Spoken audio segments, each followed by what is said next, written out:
Қарапайым картопты үй жағдайында қыз-келіншектер косметикалық құрал ретінде пайдаланады.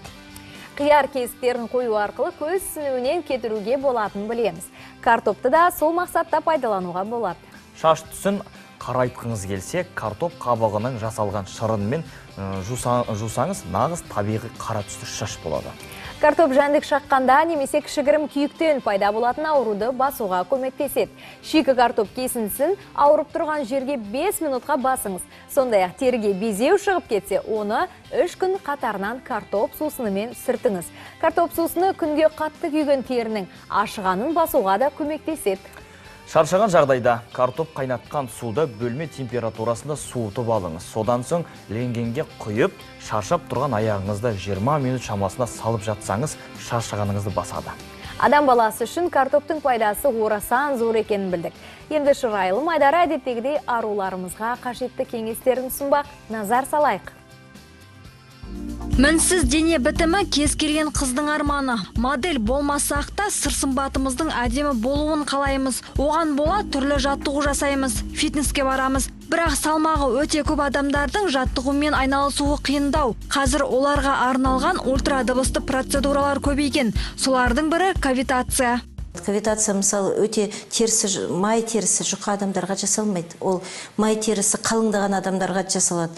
Сол кезде бұл процедура, мысалы, біз құйрық майды шығырғанда шыжығы бөлек, майы бөлек қалады ғой. Тура сол процедураны біз терінің сырт келбетінде ультразвуковой аппаратпен жасаймыз. Бұның бір жақсы қасиеті, май клеткасы алынған жерде қайтадан майдың пайдаланбауы ұзақ уақытқа дейін әсері бар.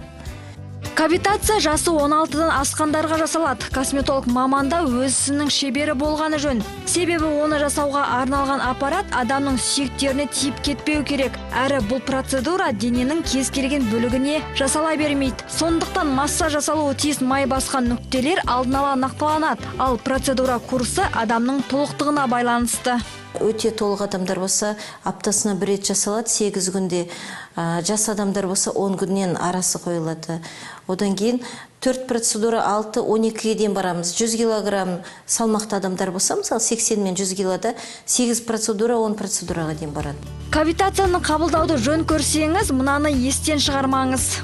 Кавитацияның алдында обязательно, мысалы, адам баласы алдын ала 2-3 күн бұрын су мөлшерін көбейтеді бойында. Одан кейін диетада ұстайды. Егер де сіз диетаға кішкене өзіңізді тамақтан тыймай сразу процедураға келсеңіз, сізге ол ауыр тиеді. Кавитация қант диабетімен ауыратындарға, ағзасына имплантат қойылған жандарға зиян. Өйткені ол ультра дыбысты аппаратпен жасалатындықтан имплантатқа жанасып, ауырсыну болуы мүмкін. Процедурадан бұрын және кейін ішімдік ішуге болмайтынын да біле жүріңіз. Шырайыңыз арта түссін. Маржан Нүсіпбек, Қоблан Өтегенов, арнайы Қайырлы таң үшін.